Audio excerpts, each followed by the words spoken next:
dying in your beds many years from now, would you be willing to trade all the days from this day to that for one chance, just one chance, to come back here and tell our enemies that they may take our lives, but they'll never take our freedom?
Welcome to Anti-Tyranny News Radio here on UCY.TV. Thank you for joining me this evening. One thing, give me a second here. Okay. One thing that I really want to discuss tonight is the idea of liberty and really getting down to the ideology. But before I discuss it, there was an article on Salon.com, Why I Left Libertarianism, and I read this, and I had a lot of issues with it. Well, apparently so did Stefan Molyneux, and he put out a rebuttal to this article, and it's titled "The Limits of Libertarianism Rebutted," and I'm going to go ahead and play that, and then we'll get into a discussion here after this clip plays. So, with further ado, Stefan Molyneux, "The Limits of Libertarianism Rebutted." Hi everybody, Stefan Molyneux from Freedom Main Radio. Hope you're doing well. I'm going to critique an article from Salon called "Why I Left Libertarianism, An Ethical Critique of a Limited Ideology." And this is from a fellow named Will Moyer, who I actually know. He's been to my house, and I've met him a bunch of times. Nice fellow, but as Aristotle said in his critique of Plato's forms, Socrates taught us to value our friends, but to value the truth even more. And so he starts off by saying, "I considered myself a libertarian for at least 10 years. The first time I heard the term was in 2000, watching Harry Browne in the third-party presidential debates.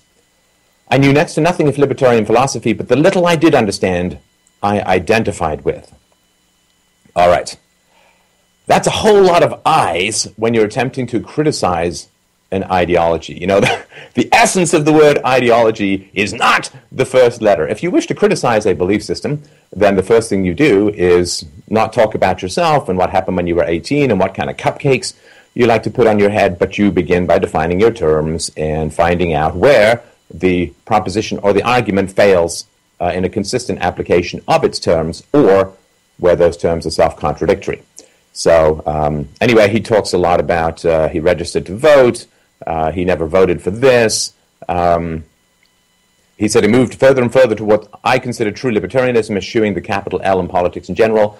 I read Rand and Rothbard and Mises, scoured countless articles, and listened to hundreds of podcasts. Now, Will, I'm sure you'll hear this at some point, maybe a little shout-out to the old Freedom Main Radio, a little shout-out to the old StephBot.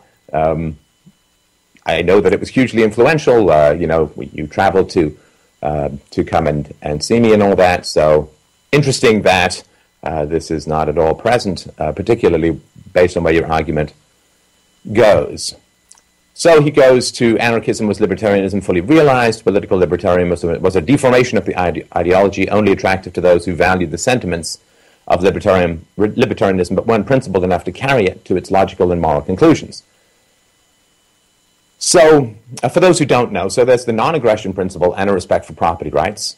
You can't have the non-aggression principle without a respect for property rights, because the first thing that you own is your own body, which other people may not trespass upon with poisons, knives, penises, you name it. And so because you own yourself, you own the effects of your actions. So the non-aggression principle and a respect for property rights is the foundation, I argue, for a rational moral and philosophical system, which is generally called anarchism as a result of the propaganda bots who wish to scare you away from the truth with the bitter imaginary thorns of endless propaganda. So yeah, he says, so I stopped calling myself a libertarian, preferring anarchist when labels were necessary. So again, this is all very gooey, right? I mean, a label sounds like, well, look, I believe, I feel, I experience, I wave my way like a smoky snake through the sinew of experience, like a fog drifting through a holly bush hedge, and so don't put labels on me, man, don't label me. It's like, well, no, actually, something's true or it's false. You make a valid argument or an invalid argument. Your argument is rational and supported by evidence, or irrational and rejected by evidence in general. And so labels is one of those words that, hey man, don't label me. Don't ask me to come to any conclusions. Don't ask me to hold to any position that I won't reject if it's inconvenient. So I still consider most of my beliefs to technically fall under the umbrella of libertarianism. Now, you see, we're, quite a ways into the article, and there's no argument that has been made yet, no definitions. The word truth and falsehood, valid or invalid, empirical or non-empirical, none of these terms have been used. So basically, Will looks like somebody who's in one of those, those Japanese game shows where this Tetris-style shape comes rocketing down at you and you have to contort yourself. It's like, well, this fit, I responded to this. Where's the valid or invalid arguments that are going on? So this essay is a result of an evolution in my thinking, one which has led me further from right libertarianism and strict anarcho-capitalism towards what could be described as radical leftist anarchism, or maybe even libertarian socialism. Now, I'm always concerned, deeply concerned, and my concern shouldn't mean anything to you, I'm just telling you what I feel and why. I'm deeply concerned when people talk about things like an evolution in my thinking, which has led me further from this and toward what could be described. It's all very hazy. And using the word evolution is simply an argument by adjective, which is to say, my thinking has evolved. It's like, well, that is basically to say it's automatically better. Like what was former was primitive, what is now is better. Like my belief originally was a World War I giant phone, which were used in the trenches to call in mortar strikes. Now it is a Galaxy 5. And so it's an evolution. It's just an automatic way of phrasing something as better without actually having to make any arguments. I'm going to make broad generalizations. It's hard to criticize a body of thought like libertarianism. There is no one set of definition of what a libertarian is or what they believe. So for any criticisms, there will be countless exceptions. You can easily play the no true Scotsman game with everything that follows. A no true Scotsman is a logical fallacy where you say, a Scotsman is a person who lives in Scotland. Okay, well, I know a person who lives in Scotland who is not Scottish, doesn't claim to be Scottish, has a different nationality. Okay, well, and you just keep changing the definition of Scotsman until basically you end up with maybe one person or something like that. So you keep moving the goalposts. So, yes, many libertarians do think X, but they're not really libertarians. Therefore, I ask that you view my points as criticisms of general themes and attributes I found in libertarian thought. Now, that is not even remotely philosophical. Well, come on. I mean, you can do better than that. I'm sure you can. So this would be like me criticizing Marxism and saying, well, look, Marxists believe a lot of different things, so I'm going to make broad statements, but you'll always find people who disagree with something that some other Marxist says, so basically this is just fog. This is not how you do an intellectual criticism. The way you do an intellectual criticism is not blur it out by pumping sort of Metallica-style concert fog into a general crowd of ideas. But what you do is you pick someone who's making a specific argument, and then you rebut that argument. But that's all, right? So I'm not taking this article and saying, well, there are a lot of leftist anarchists and leftist socialists who believe X, Y, and Z, so I'm going to make these broad general statements, which you'll find exceptions to. But that's not making, right? Like in the realm of physics, if you want to rebut someone's argument, or in mathematics, or even in logic for that matter, if you want to rebut someone's argument, find their argument and rebut it. But don't say, well, you know, physicists believe a lot of different things, and some people accept this, and some people reject that, and so on, and then saying, well, I'm going to make broad and general statements about physics. Like, that's not how you do a critique, right? It's like saying, there are a lot of movies. I'm going to do a general critique of movies as a whole, and some movies are good, and some movies are bad, and some movies have robots, and some movies don't have robots, and in some movies, Johnny Depp seems alive, and then there's transcendence, and so there's, you know, lots. That's not how you do a movie review. You find a movie, and anyway, I think you understand. All right, let's move on. Okay, the limits of libertarianism begin with ethics. Oh, yes. Okay, so we're what, a third or almost halfway through the article, and we're getting to some arguments. Libertarians confine their moral reasoning to something called a legal or political ethic. All right, again, confine is an automatic word. It's neurolinguistic programming, which says, you know, I guess it's like truncated, right? Your frame of reference is truncated because it should be bigger. So confine means, look, there's something that's bigger, right? I mean, the cat likes to roam around, but we confine it in a tiny travel box, right? So you automatically are using a sort of language set or a set of ideas that are negative without actually making an argument. This ethic, based on property rights and the non-aggression principle, is the cornerstone of libertarian morality. But it is an intentionally limited moral framework. Well, I guess limited is different from confined. So he says, if you accept the premises of self-ownership and property rights, it is a logically consistent and powerful framework. See, this is not aesthetics, for heaven's sakes. Well, this is not, well, you know, if you accept that going to San Francisco is a good idea, then here's how you can get there. This is not if you accept that 2 and 2 make 4, then here's how you would proceed in your mathematical analysis. If you accept the existence of gravity, then here's how you would construct a building. It's like, there's no... The premises are valid or invalid, right? Now, there are premises that are valid because, you know, they have empirical evidence, like objects fall to Earth at 9.8 meters per second, gases expand when heated, and so on, right? This you can test for. There are things which you can reason, right? So, all men are mortal, Socrates is a man, therefore Socrates is mortal. And there are other things which you can't argue against without violating the principle. So I can't argue against self-ownership without exercising self-ownership, ownership over my voice, in this case my camera, the microphone. So I can't argue against self-ownership without exercising self-ownership, and therefore the argument fails the moment I utter my...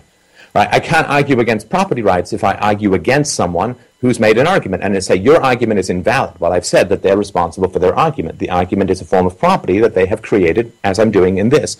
I can't argue against property rights without saying, this is Will's article. Will wrote this article. Will is responsible for this article. Will created this article. This article is an effect of Will's exercise of self-ownership, right? His typing, his submission, his thoughts, and so on, right? His keyboard, his computer, whatever he did, however he did it. So what he's saying is that the choice of reality is an aesthetic choice, right?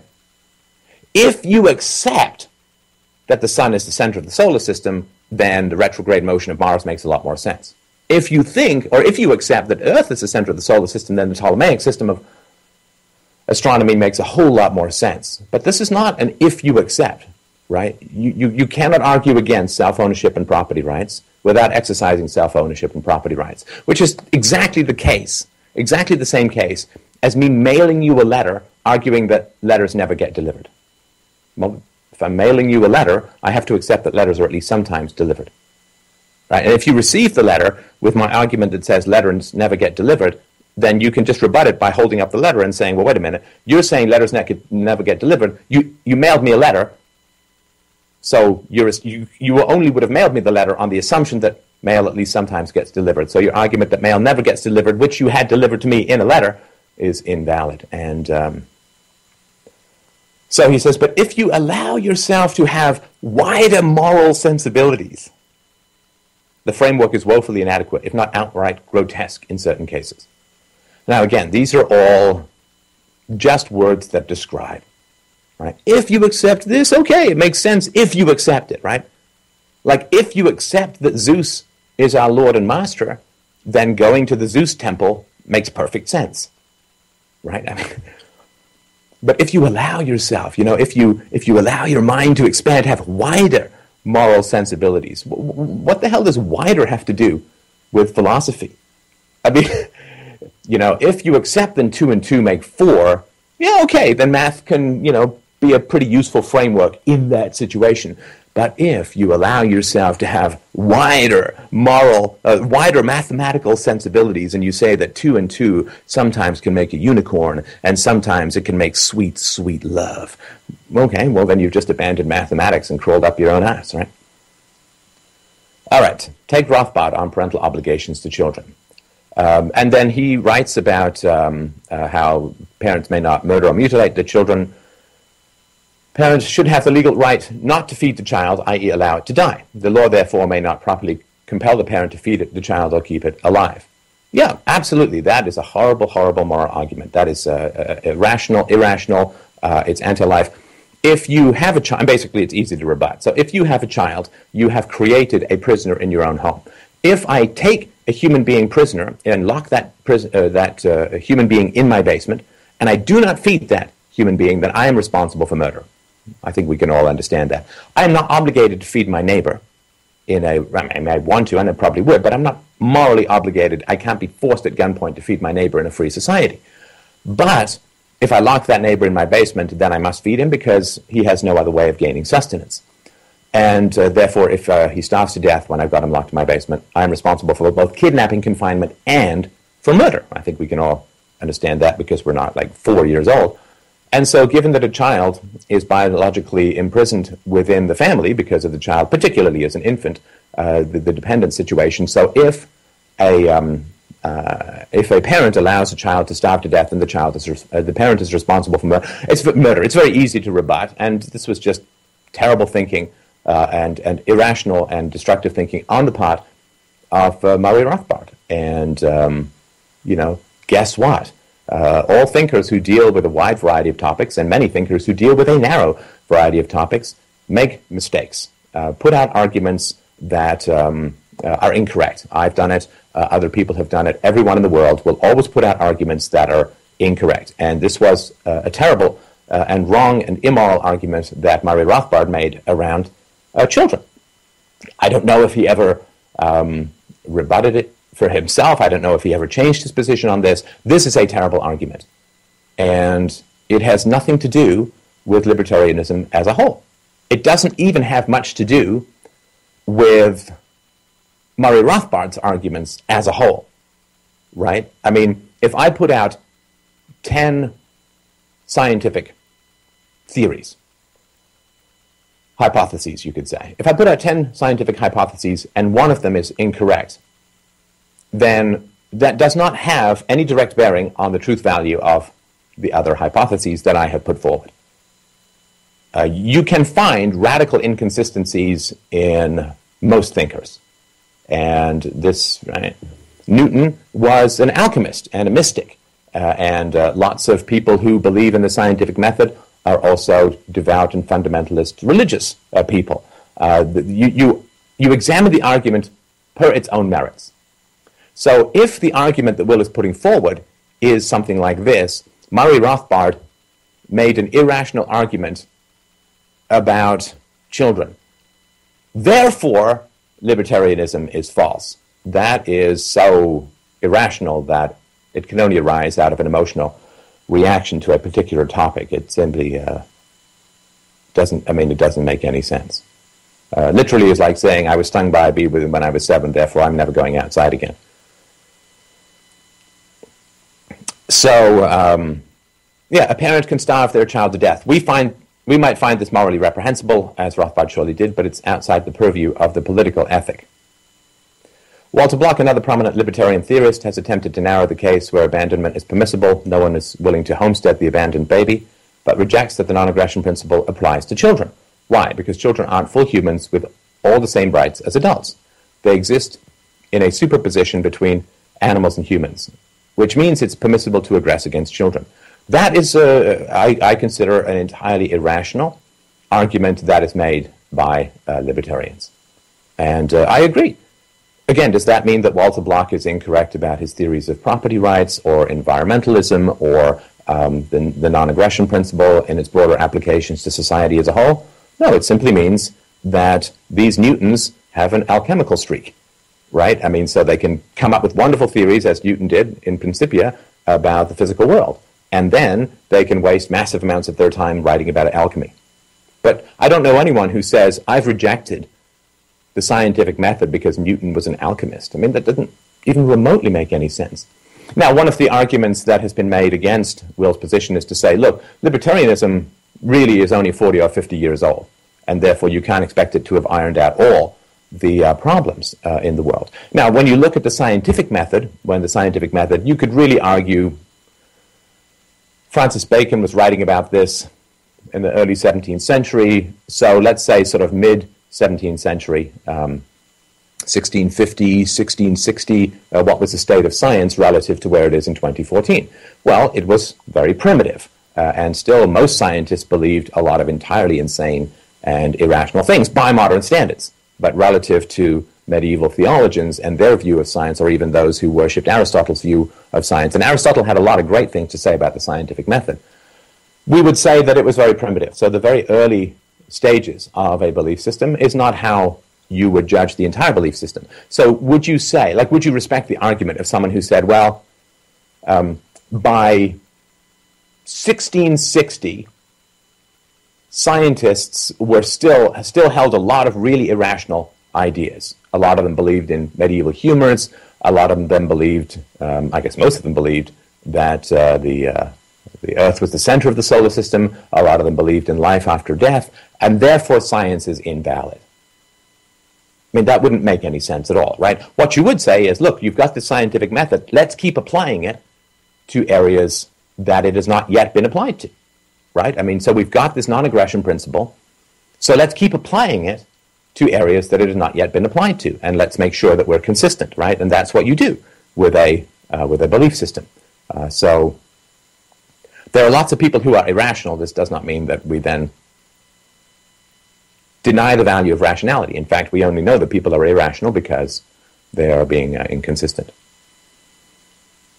Both Rothbard and Block accept that some degree of child abuse either violates the non-aggression principle or delegitimizes parental ownership. But what constitutes abuse represents a continuum problem for libertarians. Some attacks on children are okay, but not too much. It's a big gray area. It's embarrassing that many libertarians have so little moral clarity on this issue. Again, embarrassing is one of these words that doesn't have any philosophical validity. Especially when compared to a website like Jezebel, which has no problem taking a hard stance on aggression against children. And then he quotes from a piece criticizing a Kansas pro-spanking bill, says, could just as easily be directed at libertarians and their continuum problem. Well, look, I mean, for 9 years, have been railing against the libertarians' lack of commitment to the protection of children and the extension of the non-aggression principle to children. I have talked about how spanking violates the non-aggression principle. I've just finished, though have not yet published an article rebutting this argument that children are not covered by the non-aggression principle. So I've been working on it hard, and I've certainly made some progress in talking to libertarians about this. And to the credit of libertarians, and I'm sure that I do not give them enough credit from time to time, given that I am sort of frustrated in the trenches from time to time, it's sort of like when you're walking to a high mountain. If you keep looking at the mountain, then you see, wow, this is a long way to go, right? And if you look back to where you started, you realize you've come a long way. So libertarians have been somewhat responsive. Jeff Tucker, Steph Kinsella have thanked me for bringing this issue up and continuing to hammer it. But we all know that when people have been traumatized, it is very difficult for them to be rational about that which has traumatized them. And the vast majority of libertarians were spanked, and probably quite a lot, as children. And so for libertarians who have been spanked a lot as children, for them to say, look, I'm going to be completely rational and objective about spanking would be unrealistic. So given that we know the effects of trauma and trauma's capacity, in fact, almost the commandment for trauma to interfere with the rational process of thinking, I think that we can understand that it is going to take time. And to say that libertarianism should be rejected because libertarians are having a great deal of difficulty extending the non-aggression principle to children is not a valid argument. You can say, look, a lot of libertarians are inconsistent in this area. And it's a hugely important area, don't get me wrong. But when all they do is stare at the state and big long-term patterns of history, looking at spanking is a very tough reorientation with a lot of emotional resistance to it. So I have been fighting this fight a lot longer than Will has, and it is frustrating for sure, but I have never said libertarianism as a whole is invalid because of the lack of commitment to the protection of children within libertarianism. And of course, a lot of libertarians remain Christian, and a lot of those Christian libertarians are fundamentalist Christians who are told by God to, spare the rod, spoil the child, and if you hit your child, he won't die, but if you don't bring him to Jesus, he'll go to hell forever, and so on, right? So there is a religious aspect to libertarianism. Not all, but to a lot of libertarianism, there is a religious aspect which is making it tough. I think progress is being made, and that sounds condescending. I just saw an article yesterday on Lee Rockwell by Dr. Block and another writer talking about how wrong it is to circumcise, to mutilate the genitals of your children. I think it's fantastic. It's progress. So let's see here. Of religion, he says, Rothbard says, there is no necessary connection between being for or against libertarianism and one's position on religion. Libertarians believe that liberty is a natural right embedded in a natural law of what is proper for mankind, in accordance with man's nature. Where this set of natural laws comes from, whether it is purely natural or originated by a creator, is an important ontological question, but it's irrelevant to social or political philosophy. Well, Murray Rothbard, again, just know a little bit about the people that you're talking about. Murray Rothbard was married to a Christian, who he I believe, was an atheist, but he was married to a Christian woman, if memory serves me correct. That's going to have an effect on his political beliefs. Doesn't excuse it. Doesn't mean that he's not being wrong about these things. But where the set of natural laws come from is an important ontological question, but is irrelevant to social or political philosophy, I don't believe is true. I mean, the question of the origins of ethics is essential to social or political philosophy. So, again, he's quoting people who, like Murray Rothbard wrote, I don't know how many tens of thousands of pages on such a wide variety of topics, but saying that I found something where he's incorrect or inconsistent, therefore libertarianism must be abandoned as a whole, again, doesn't make any sense. You can find recordings on the web of Brian May hitting the wrong guitar notes in a Queen concert. That doesn't mean that a giant trapdoor opens him. He goes into the brain slicer and is never seen from again. People make mistakes. People have emotional barriers. People have emotional blocks. But doesn't mean we throw the baby out with the bathwater. Granted, libertarianism as a body of thought doesn't have to comment on every social issue. It can say nothing of race and gender and class. It can be silent on non-violent forms of hierarchy and inequality. But then it stands incomplete as a social philosophy. Well, I don't know. Libertarianism has had a lot to say about race. Libertarianism has had a fair amount to say about gender. And class is a Marxist concept. And given that libertarianism is anti-Marxist, the idea that it would have a lot to say about class, other than as a rebuttal to Marxism, is sort of, it's like saying Marxism doesn't do a lot to praise the entrepreneurial talents of free marketeers. It's like, well, yeah, that's kind of the point, right? So,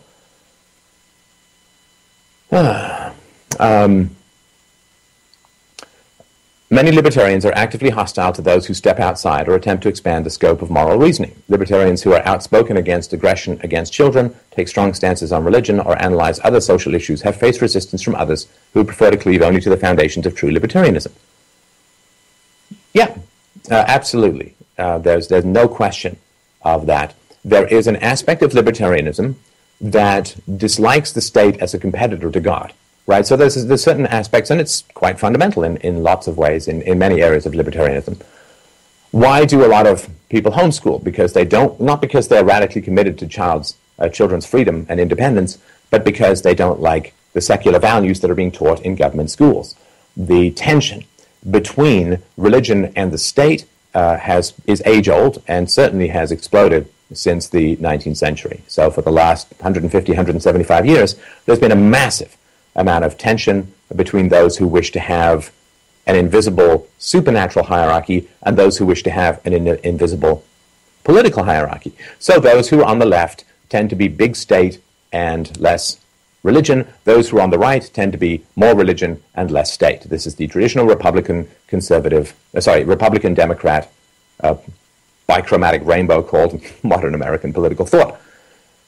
And so this is, I mean, we understand this, right? I mean, so a lot of people who were sons of priests and rabbis in the 19th century ended up promoting communism and being against religion because they kind of got which way the wind was blowing, that religion was fading, and rather than actually become productive and work for a living in a voluntary system, they wanted to create a new religion called communism or socialism or progressivism, wherein they could be in charge and provide people the promise of the promised land in the future, the withered away post-Marxist, post-dictatorship, a classless society and so on. They could offer people, the good and evil, the good and evil dichotomy, the class conflict, which is the same as the conflict between believers and heathens or God and Satan, to create this eschatological war of all against all, ultimate combat, ninja planet of endless combat.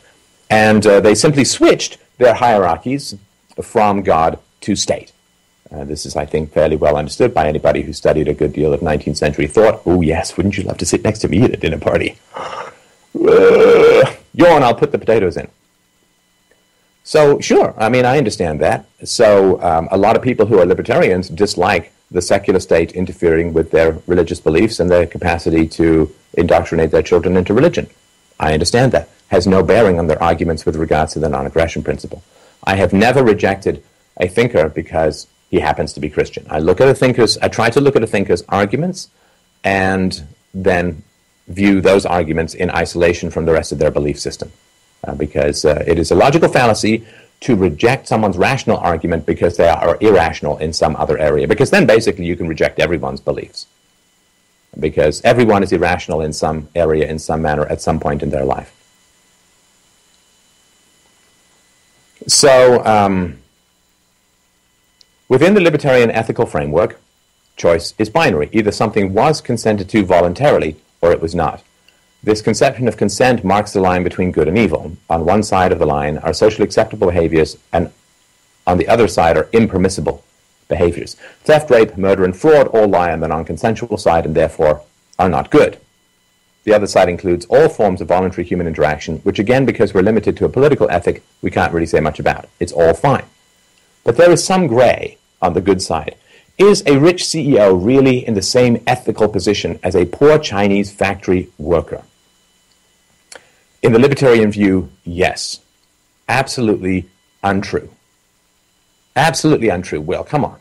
Work a little harder than that. So, the rich CEO in the modern economy, which is far more statist, let's just talk about America, and then we'll talk about China. The modern economy is far more statist than free market at the moment. So when you're talking about a rich CEO, what you're talking about is somebody who became rich, probably as the result of government favoritism, probably as a result of participation in the military-industrial complex, probably as a result of providing goods and services to the government, which are paid for through the taxpayers and therefore involuntarily, probably as a result of having tariff walls placed against competitors as a result of political donations, probably because they're taking advantage of the patent and copyright system, which is, let's just say, not going to be even remotely close to what it is in a truly free society as it is now. They are taking advantage of political and economic breaks associated with corporatism, such as not being criminally responsible for the actions of the corporation in most situations, and being able to take profits out of the corporation when the corporation makes money, but not having to return those profits when the corporation loses money. So the rich CEO has nothing to do with libertarianism. A poor Chinese factory worker. Oh my God, where do you even begin? Now, Will, I think, currently lives in China, so obviously he's not so blind as to not understand that a poor Chinese factory worker is not exactly laboring under an excess of the free market. You know, one of the things that you can probably tell about the Chinese government's relationship to the free market is that the Chinese government is communist. Do you know, they actually forbid you to have more than one child? How free market does that sound? Do they have control over the currency, just as the Federal Reserve does in America? Why, yes, they do. And so the idea that the Chinese factory worker is somehow representative of a libertarianism, pure respect for property rights, non-initiation of force, stateless society, free market, is so delusory that it can only be considered to be highly dishonest and manipulative. The idea that you can say rich CEO as if that rich CEO is somehow, in the modern world, a product of a completely free market is, again, completely mad. So the rich CEO is not in the same ethical position as a poor Chinese factory worker. Of course not, because the rich CEO has access to politicians, can sponsor favorable legislation, and the poor Chinese factory worker is laboring under a communist government. Neither of these are free market situations. They're entirely anti-free market situations. So saying that this is somehow equal from a libertarian view is... I mean, boy, if you've been studying libertarianism for 10 years, Will, and you somehow think that this is a libertarian situation, I don't even know what to say. I don't even know what to say. It's like me getting a PhD in physics and then saying, but remember that all the atoms are driven by tiny bicycles ridden by invisible elves. It's like, I think that I'd like to see that piece of paper that you claim to have. But choice isn't binary, it's a spectrum. There's a gradient that we can use to measure how constrained a choice really is. On one end is outright force, and the other is pure, unconstrained freedom. But in between is a fuzzy gray area where economic, psychological, cultural, biological, and social forces are leaning on human decision-making. Right. Exactly. So if you accept that, and obviously you do because it's the argument you're making, then you have to apply this to libertarianism as well. Right? Libertarianism is a spectrum as well, and there's lots of fuzzy areas where there's economic, psychological, cultural, biological, and social forces leading on human decision-making, which is why libertarians who were spanked have trouble evaluating spanking objectively. I get that. So why would you say, well, we need to have a more nuanced view, but I'm rejecting libertarianism? Anyway, so, choice is a spectrum. But libertarianism is not concerned with which job should I take. Libertarianism is concerned with, should you be forced to take a job? Now, that's kind of binary. Now, you can say, well, you are forced to take a job if you have no money. But that's not libertarianism. That's reality. Right? Saying that people need to eat and that food requires labor to produce is to indict biology and reality, not to indict libertarianism. Most libertarians would admit that this spectrum exists, but it is still there is still a strong sentiment within libertarianism that any non-coercive relationship is good. And within the political ethic, even if it isn't, quote, good, it's still permissible. That's why you see libertarians defending sweatshops. A poor Chinese factory worker is far more constrained than a rich white businessman. Agreed. Of course, his range of possible options is tiny in comparison. He is less free. Absolutely. The same may be true depending on your race, gender, class, or sexual orientation. The way you were treated growing up by your parents, teachers, or peers may contribute. Absolutely. Of course. There's no radical egalitarianism within libertarianism. Equal under the law, equal under ethics is what counts. Nobody assumes that everyone is born with a beautiful singing voice or a full head of hair or the exact same propensity to good teeth or bad teeth or the same height or with no illnesses. Of course, these things are natural and inevitable. And fundamentally, libertarianism as an ethical philosophy is not concerned with how tall you're going to be, but whether you can initiate the use of force against other human beings. All right, so all of these deficiencies of libertarianism result in one thing, a limited vision for the future. Well, that doesn't sound like one thing. That sounds like one giant ass cloud. Libertarians want a world without a state. No. No, no, no, no, no. Libertarians want a world without the non-initiation of force, without the initiation of force and with the respect for property rights. Saying that libertarians want a world without the state is like saying that those against child abuse don't want children hit on the head. Children being hit on the head is one manifestation of child abuse, of which there are many others, including neglect and verbal abuse and other forms of spanking and not getting medical attention to the child when necessary, not giving the child a good diet, not playing with and interacting with the child. There's lots of forms of deficient parenting. So it's true that libertarians want a world without a state, but that is not even remotely the sum total of libertarianism, which as a principled set of beliefs has as its anti-statism one manifestation of being against violations of the non-aggression principle. Beyond that, the philosophy says little about the shape of human culture. It should be based on property rights and non-aggression. How can we combat racism? So last year, I was diagnosed with cancer and went through treatment. I did not say to my oncologist, listen, when you've cured my cancer, what do you have to say about what kind of car I should buy? Listen, after you've cured my cancer, what should I do with the rest of my life? After you've cured my cancer, what position should I take on the prevalence of rape in South Africa? She would say, my job is to cure your cancer. Now, once your cancer is cured, then my job is to some degree done. Other than follow-ups, what you do with your life after I cure your cancer is not a matter for an oncologist. It may be a matter for friendship and self-reflection and possibly therapists or psychologists. It may be a matter of journaling. It may be a matter of whatever, right? But there is a cancer in the world called the initiation of force. Libertarianism is the oncologist to that cancer. We are trying to oppose the initiation of force around the world. Now, we cannot possibly live long enough to see the end of that battle. I don't care if you're 1 minute old at the moment. Hi, welcome to the world. Sorry about the national debt.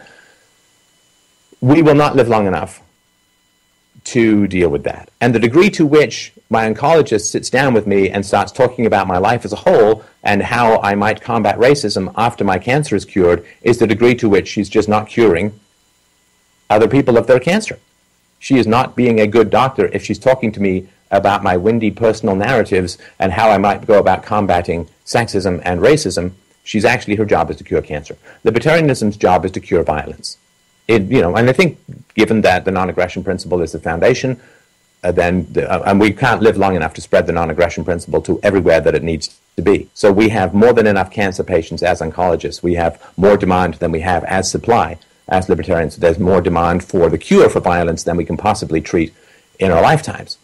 So saying that my oncologist is a bad doctor because she's not sitting down and having 3-hour conversations with me about how I might aid virtue in Pakistan is... What the hell does that have to do with curing cancer? It doesn't. We're aiming to cure violence out of the human condition, which means pushing the non-aggression principle as far as it can go, down to childhood, out to races, out to genders, as far as it can go geographically, out into space, on the Halley-Bot comet if it ever comes back. So how can we combat racism? Well, there's enough coercion involved in racism at the moment from the state and from private individuals that we can work a heck of a lot and for the rest of our lives full-time if we want to combat coercive-based racism. What is the place of hierarchies in society, whether it's families or workplace or financial classes? Property rights and non-aggression. What role, if any, should religion and superstition play in society? Property rights and non-aggression. So basically, imagine me having this conversation with my oncologist. How can I combat racism? Doctor? Well, first we need to cure your cancer. What? How should human beings approach sexuality and gender? Well, again, first we need to really cure you of cancer. What is the place of hierarchies in society, whether it's families or workplaces or financial classes? Listen, Steph, we really, really need to cure you of your cancer. What role, if any, should religion and superstition play in society? You're really not getting it. First we cure your cancer. Then we can talk about all these things, but not with me, because my job is to cure the next person who's got cancer. So Will says, I recognize that a consistently applied libertarian ethic would make the world a much better place than it currently is. And I recognize that I'm essentially criticizing libertarianism for only wanting to take down the greatest threat to human flourishing on the planet. In a world full of people who defend the status quo and apologize for power, those with radical ideas deserve less criticism. But for libertarians who see the dismantling of the state as the ultimate goal, I have to disagree. It is not enough.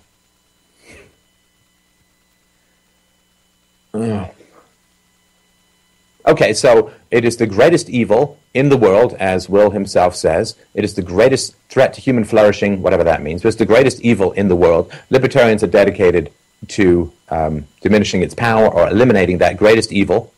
But that's not enough for Will Moyer, right? There's not enough that we can end national debt and the inflation that robs the poor and the controls of the economy that continue to lock the poor in the underclasses and get rid of government schools, which indoctrinate and stupefy people on a regular basis, and get rid of the intergenerational predation of national debts and allow for the free movement of human beings across the planet in a stateless society. But for Will Moyer, that is like, that's it.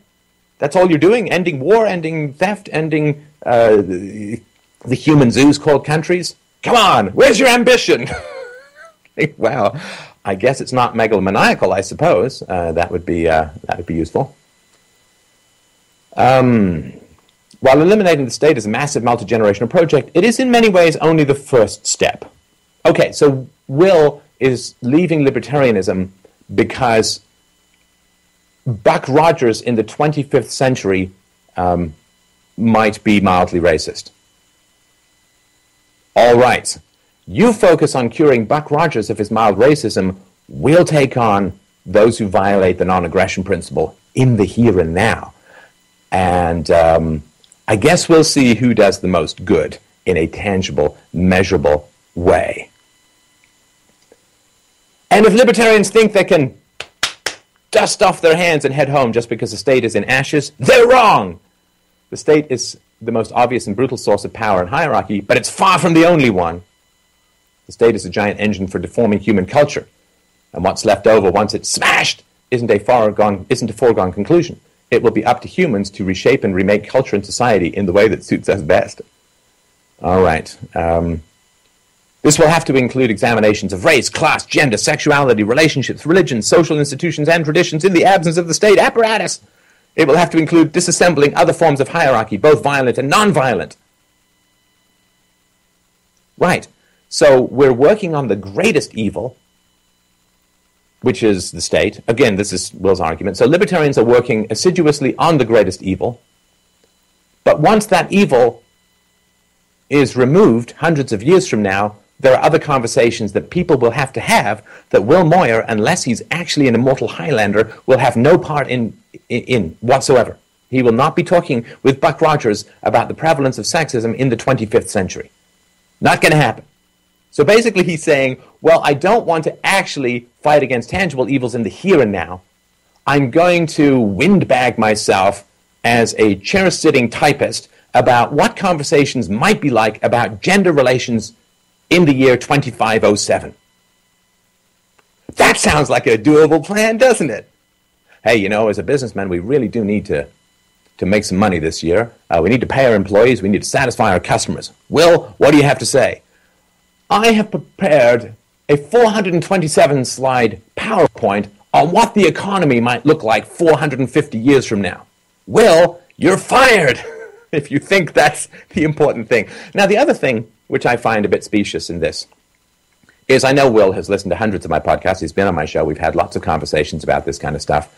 And I talk about the degree to which we're only going to get rid of the state in the long run if we focus on peaceful child rearing and peaceful parenting and applying the non-aggression principle to children. So what Will is doing is ignoring hundreds of hours of conversations, hundreds of hours of podcast listening and hours of conversations he's had with me. And he's saying, well, we're just going to get rid of the state, and then we're going to have all these social problems like aggression against children and stuff like that. But he's completely bypassing the arguments that I've made for years about we treat children well and everything else as a domino effect falls into place. Why he would ignore that foundational argument, and I run the biggest libertarian show that I know of. I mean, we're doing like crazy numbers of downloads. We had like 1.2 terabytes of podcast downloads just yesterday. So I'm running by far the biggest and most influential libertarian / anarchist / philosophical show, and he knows all about it.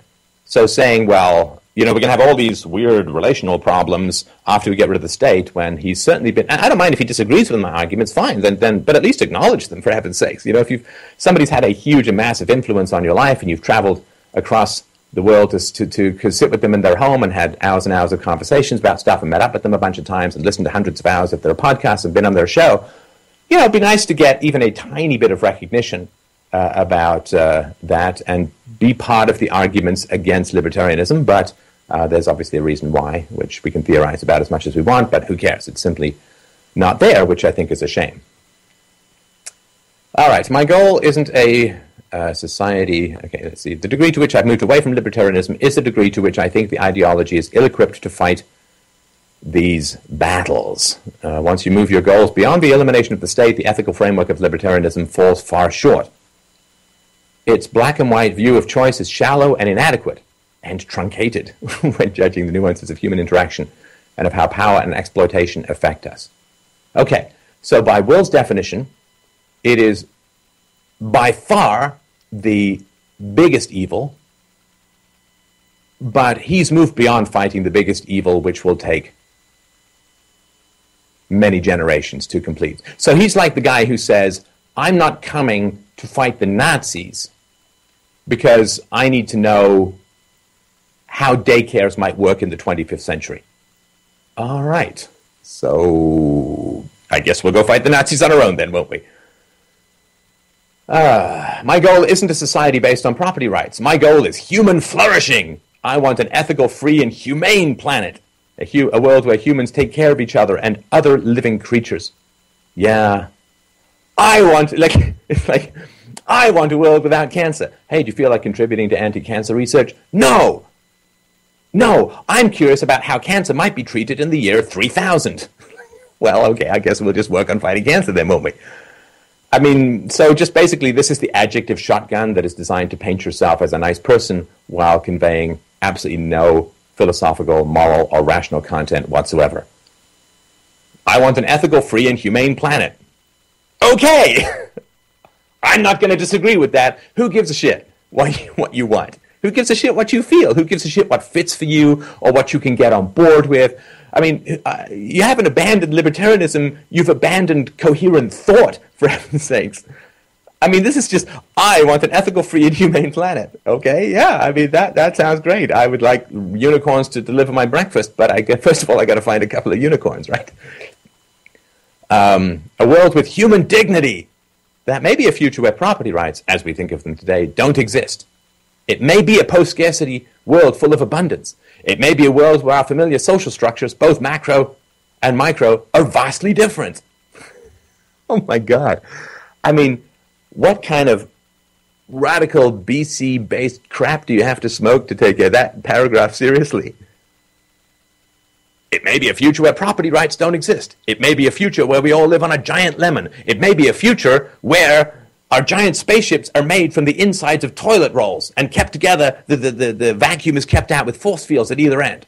right? It may be a case where we can eat brambles and drink hedgehogs. It may be any of these things. So, are you with me? It's like, I don't know what you're saying. You sound completely incoherent. I don't know what with you means, other than maybe I'm in a padded room hugging myself with a little jacket that the nice people made for me. To those of you, he says, who consider yourself libertarians, I say this: you don't have to reject your current beliefs, but you must expand them. Libertarianism's narrow view do a disservice to yourself and to the world. Oh, disservice. Well, that sounds like a very philosophical term, Will. Widen the circle of your radicalism until it encompasses all of society. Leave no status quo unexamined. There is work to be done, and radicals needed to do it. Let's go build some cloud castles. Forget your blueprints. Forget your physics. Forget all of your architectural plans, designs, engineering, rational thought, empirical evidence, reality, anything to do with physics. Let's go build those cloud castles. Let's go. Who's with me? Let's go. Run, run, run. Cloud castles, cloud castles, cloud castles. You don't have to reject your current beliefs. To those of you who consider yourself physicists, I say this: you don't have to reject your current beliefs, but you must expand them. Physics' narrow view on reason and evidence does a disservice to yourself and to the world. Widen the circle of your radical physics until it encompasses all of stuff that's not stuff that physics already has in its stuffness. Leave no status quo unexamined. There is work to be done, and physicists needed to do it.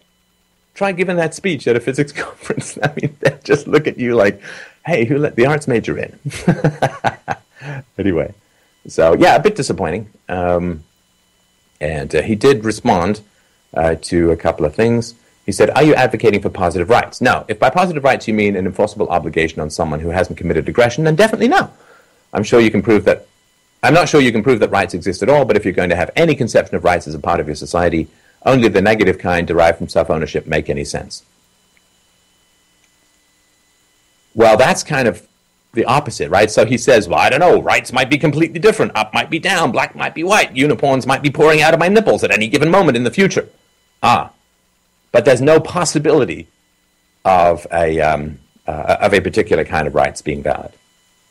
Okay, so either rights are going to mutate, or property rights are going to mutate into something that could be the complete opposite in some undefined manner, or it's going to be what he says here. Anyway, why don't you believe in property? Because I'm a big scary commie, just like President Obama. Boo.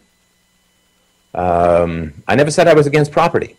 No, because that would actually be to take a stand rather than blow smoke up everyone's ass. I recognize that in a situation of scarcity and conflict over available resources, private property, homesteading, contractual transfer, self-ownership is the best framework for allocating those resources in a just and rational way. Okay, so he's for property rights, even though in the future, the opposite of property rights might be the very best. That's great. I am against racism, but I accept that in the future, extreme racism may be great. Well, I don't know what the hell you're talking about then. I mean, why are you wasting everyone's time? Will says, but I am skeptical of concentrations of power.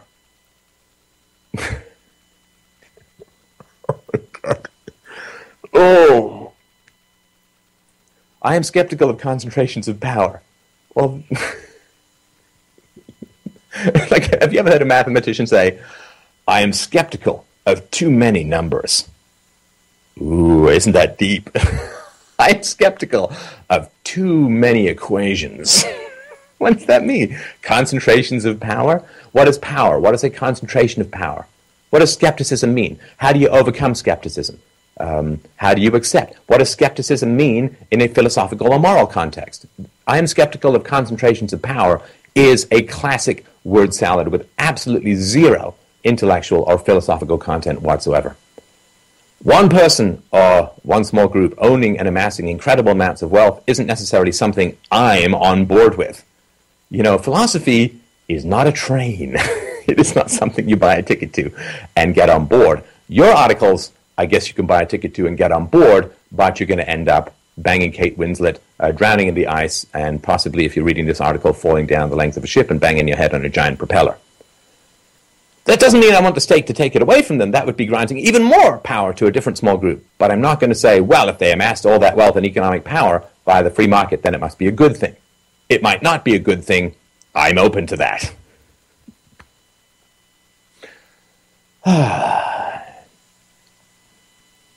So having a lot of money is like, let's just give an example here so you can see how crazy this is. So having a lot of money, let's say it's like sleeping with a lot of beautiful women, right? Or men, let's just say sleeping with a lot of beautiful women, right?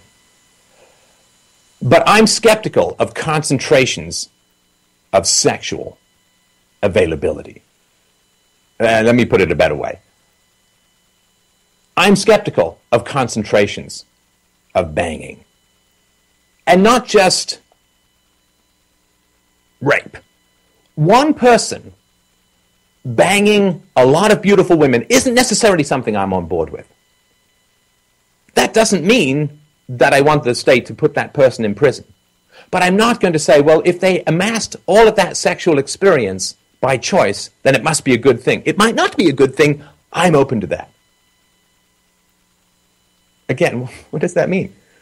If you've earned your money voluntarily, people have paid for your services, they like what you're doing, right? I mean, I get donations for my show, fdrurl.com/donate.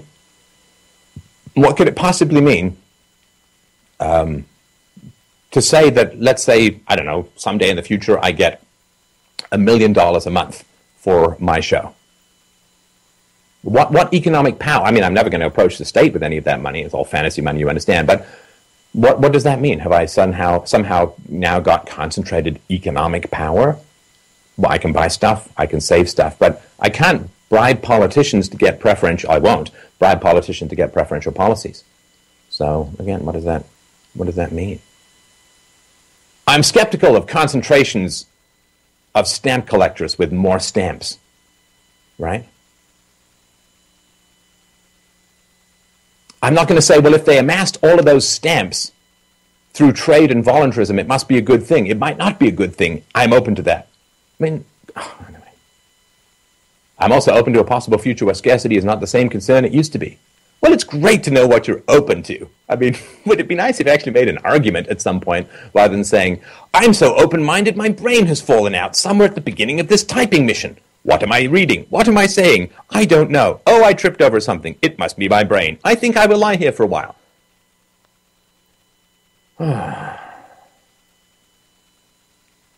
And, let's see. Do you want people enforcing what other people should believe or value? No, but I'm fine with people persuading, criticizing, shaming, and ostracizing people who believe and value bad ideas. And no, bad doesn't have to be subjective. Well, okay, great. So if there are bad ideas, perhaps you'd like to tell us what they are, rather than I believe this now. In 500 years, it might be the complete opposite. There is a great evil called the state that libertarians want to overturn. I'm not going to join them because I want to diddle about whether Buck Rogers is racist in the 25th century. And there are bad ideas, but I'm never going to define what they are. I'm just going to say I'm open to everything and its complete opposite. So, anyway, I think we can end at this point. He does say, let's see here. It makes it even more embarrassing that if it wasn't for one person, this is in his rebuttal to criticism, Stefan Molyneux, this probably wouldn't even be an issue for libertarianism, at least not a hotly contested one. And when was the last time Stefan Molyneux was invited to a libertarian conference to talk about child abuse? To whatever degree that libertarians shouldn't be embarrassed about this, it's because of him. And that's nice. And I have not been invited to libertarian conferences to talk about child abuse because it is only 7 or 8 years into this being a significant topic for libertarianism. I've had debates with Walter Block. I've had written debates with other people. I have talked about it at various conferences. Not libertarian conferences. I don't get invited to talk about that. Sure, I understand that. Absolutely. Of course. I'm also not invited to libertarian conferences to talk about atheism, and that is important as well. So, anyway, so I think that there is a retreat from the challenges of really rigorous thought and evidence here.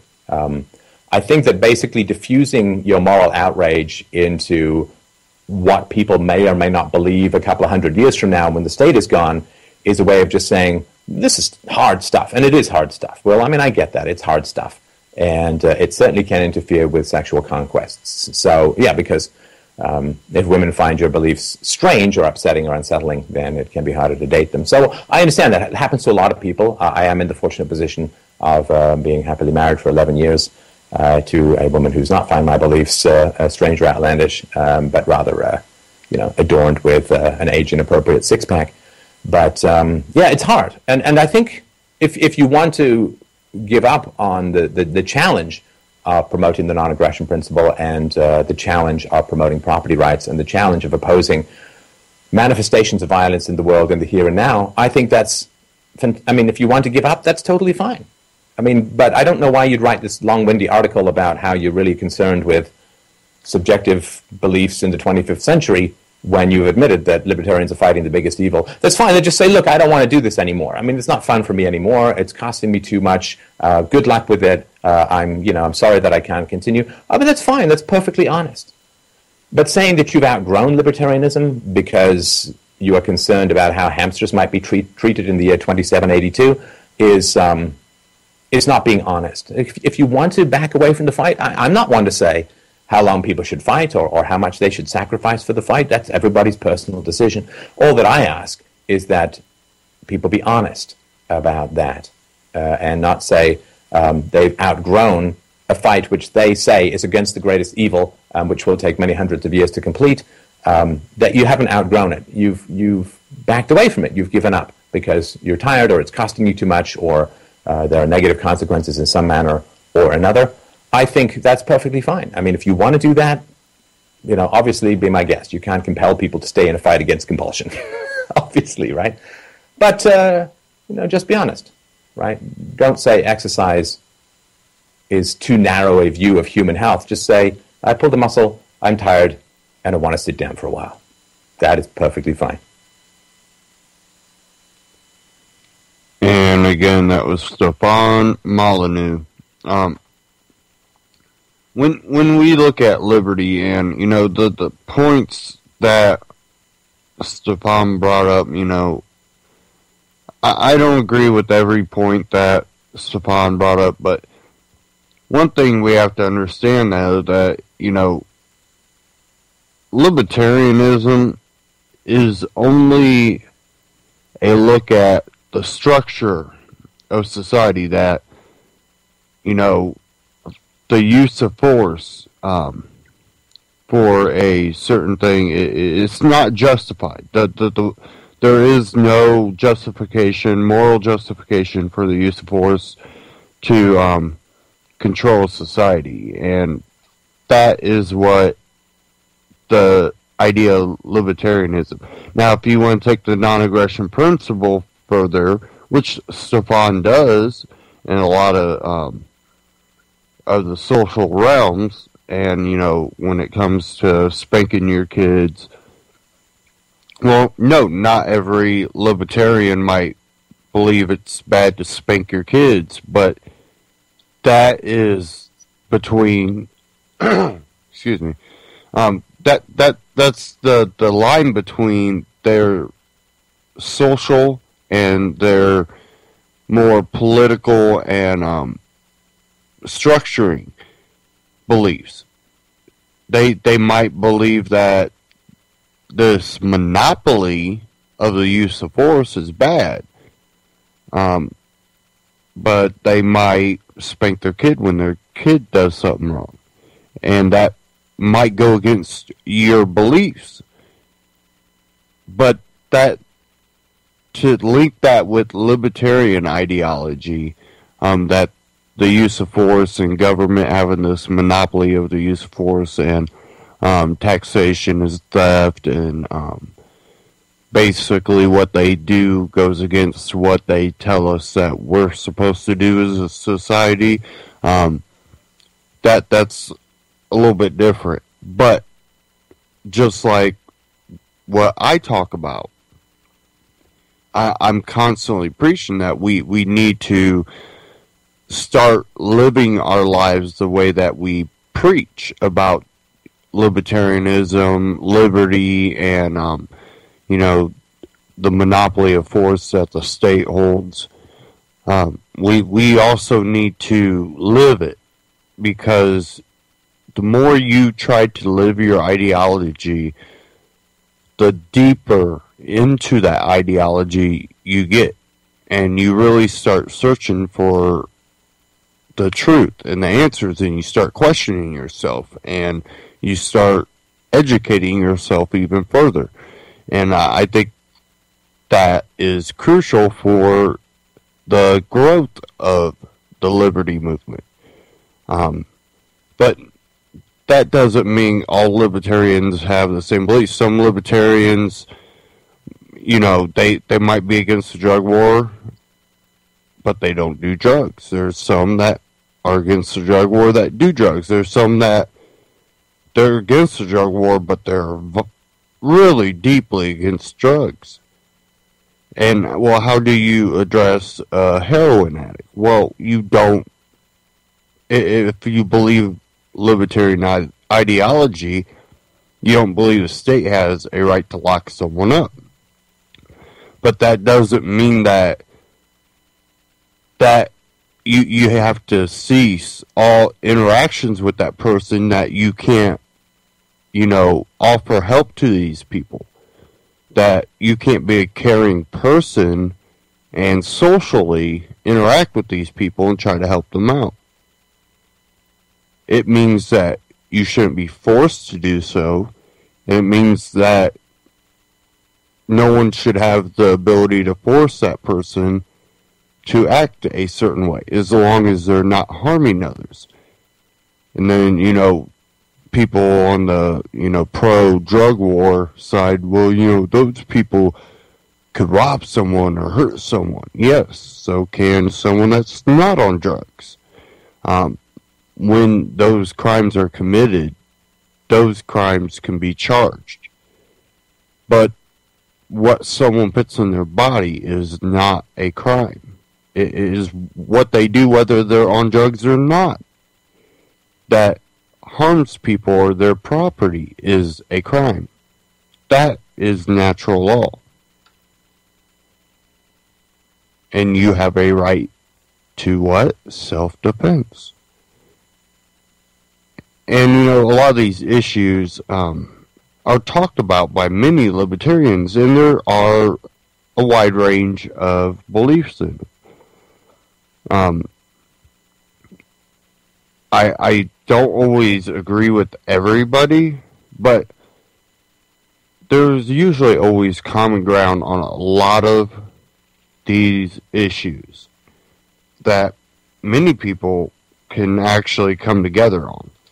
And we have to be able to focus. And, I've had people ask me how I can support Tea Party so-called libertarians, but profess that I believe deeply in the libertarian, the voluntarist ideology, and I understand that we're not going to agree on everything. But I think that we have to find the common ground and work towards liberty. Because I think the more that we work towards liberty and become a freer society, and the more self-responsibility that is given back to the people, that is a positive direction. And I don't try to fool any Tea Partyists and be like, oh yeah, I'm for everything you're for. The Tea Party people that do work with me, that do communicate with me, they understand my ideology. They understand I'm not a constitutionalist anymore. They understand I don't believe in the state. But they do understand that I don't think that we're going to throw off the state anytime soon. I think we have a path, either that direction towards liberty, or we're on a path where we're going to be basically turned into a third world country, and poverty is going to grow. You're going to see the collapse of the country. We're going to suffer, and a lot of people will probably be enslaved. Just look at the death throes of empires throughout history and what path they take. It's not something that happens overnight usually. There's some instances where, yeah, it did happen overnight, but that's because there was wars going on.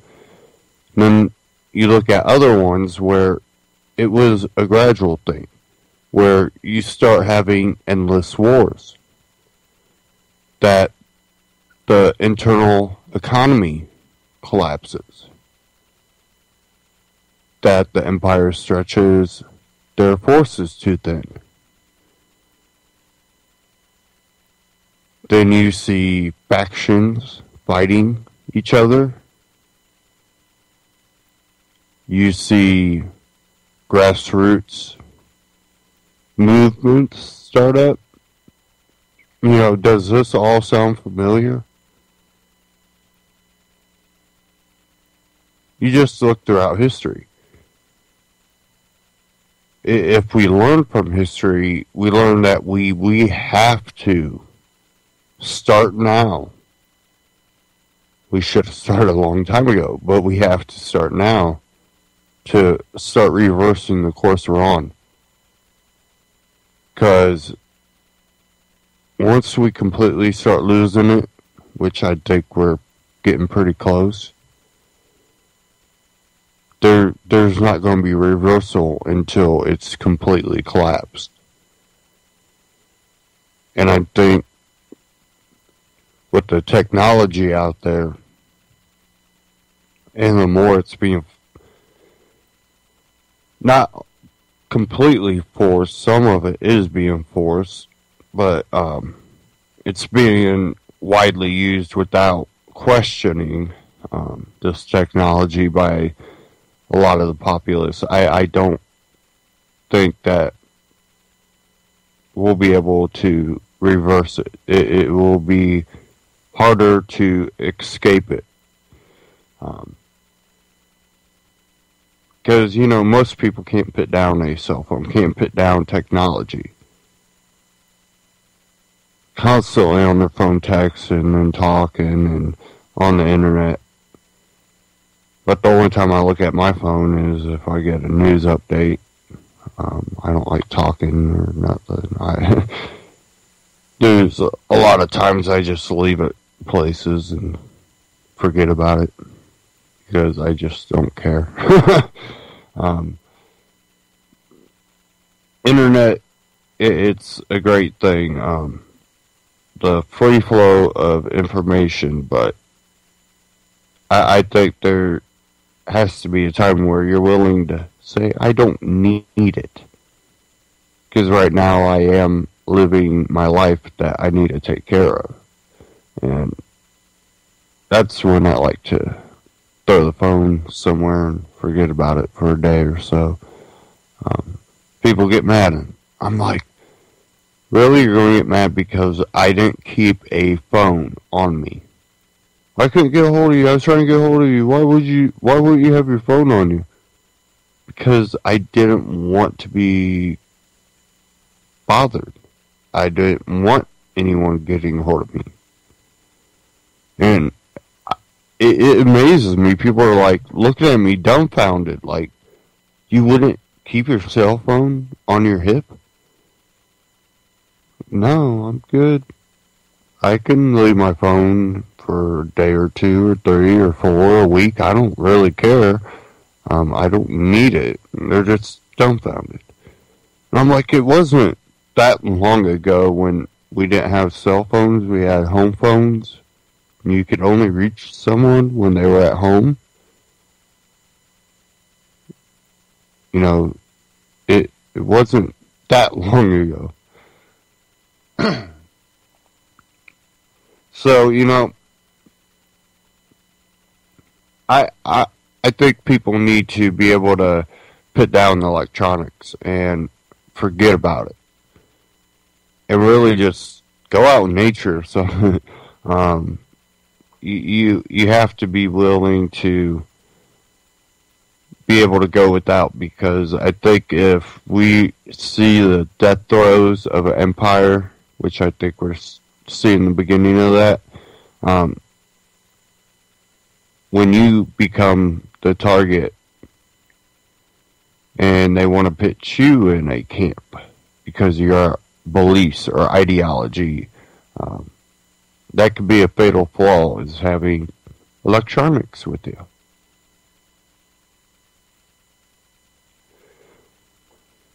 Okay. Give me a second here.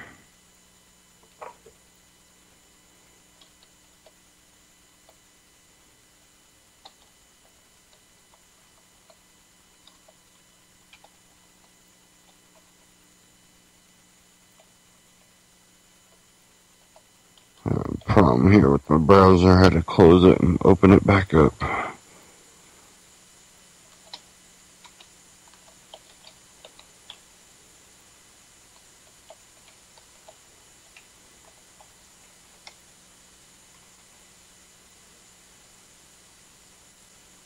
Okay.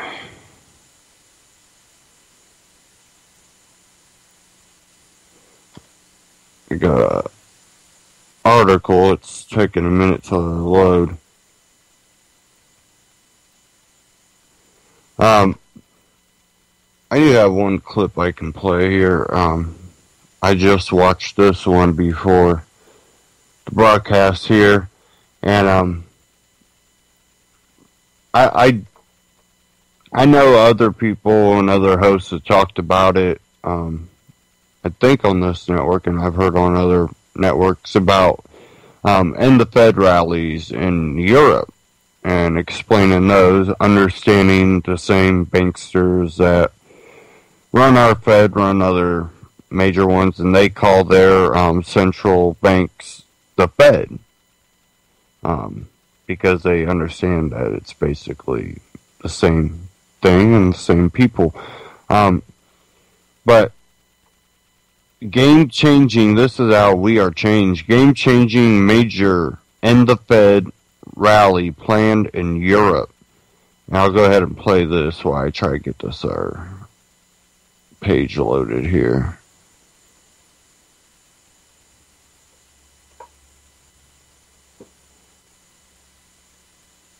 This is Lugardowski at WeAreChange.org here in beautiful Berlin, Germany, where I have a layover. And of course, when I have a layover, I have to meet Lars. Lars is also the founder and main organizer of this amazing movement here in Berlin that's organizing against the U.S. Federal Reserve, the mainstream media, and of course, calling for peace and not war and foreign wars of aggression by NATO and the U.S. It's something that it has been fascinating. It's been amazing to see here. Lars is the guy in charge. We made videos that went viral all over the internet last time I was here. And Lars, last time we talked, it was 100 cities, 3 countries. What's the latest right now with the Monday Peace Vigils? I think in the moment we have about 123 vigils all over Germany. We have vigils in Austria, in Switzerland. Wow. I got emails from Austria and Australia and from New Zealand. They are recognizing this movement all over the world, and especially what you did in America. It's unbelievable. They recognize there. The reaction we got from the video that we released about, the movement here that you started was tremendous. I know people in Sacramento, I know people in Washington who are talking about even starting their own vigils. Since that last video, 23 other cities have joined in to have their demonstrations. But there's also resistance, of course. We knew you went through a lot of resistance before. Can you tell us what's happening with the permits and the police and the mainstream media? Because it seems like they changed their attacks on you guys. Yeah. The mainstream media actually is getting a bit less with their aggression against us, but that for the police is telling us no, what we have to do, what we are not allowed to do. We had like a bicycle reparation corner where guys could bring their bicycle and it got fixed for free. And the police is telling us right now we are not allowed to do something like this, for example, where I say, what's the problem with this, Yeah. But it's like just a bit of teasing, I think, and we keep on growing. Yeah. International, it's unbelievable what's going on here, and it's like... So they're denying some of the permits, they're being sticklers. The mainstream media is now trying to ignore it after they after their attacks on you backfired because they slandered Lars and the movement here, which is a peaceful movement of people from all cultures, races, and creeds who came here together. They called them racist and Nazis when they clearly weren't. That attack backfired. Now they're ignoring them, and they're growing and expanding, and it's a beautiful sight to see. Obviously, informing people about how the mainstream media lies to us is important. Informing people about the foreign wars of aggression is important. But also the main aspect is the banking system, especially the U.S. Federal Reserve banking system. Can you tell me the aspects that kind of enticed you to go after such central figures of such importance when really major movements haven't been doing that at all? But you guys are doing it. Why is that? First, I have to mention Vancouver. We have already a demonstration in Vancouver going on also, so it's really spreading all over the world. It's awesome. And if you recognize this finance capitalism system in this world, there is one beginning where everything built from there. And that's the Federal Reserve law from 1930. And if you cannot get rid of this law, you cannot get rid of the problems in the world. That's the problem. You always take some small spots and want to change them. But you never change the big thing if you don't change this law. When you change this law, and just imagine 10 million people on the street screaming or shouting, stop this, or 30 million in the whole world, this would be a way to stop this law. Because you can change laws very easily, you know. Exactly. And that's a thing we try to do here. And I knew from the beginning, when I mentioned the Fed in this movement, it will spread around the world. Because the whole world is already recognizing this law and this central banking system is not good for the planet. Exactly. This fiat money is killing us. Exactly, and it's the root of all problems. It's the things that's causing everything. We also had very interesting conversations about cryptocurrencies, about Bitcoin, Startcoin, and StartJoin, because obviously, as we know, the big banksters, the governments, they don't like people crowdfunding and not taking out big loans and going into debt. They don't like people becoming their own kind of Federal Reserve system. So we're also discussing that. But other than discussing, cryptocurrencies and financing this and moving away from the Federal Reserve System, which is still in development, which will keep you updated, we're also talking about a major, major protest that's going to be happening here in a couple of days that I'm really, really excited about.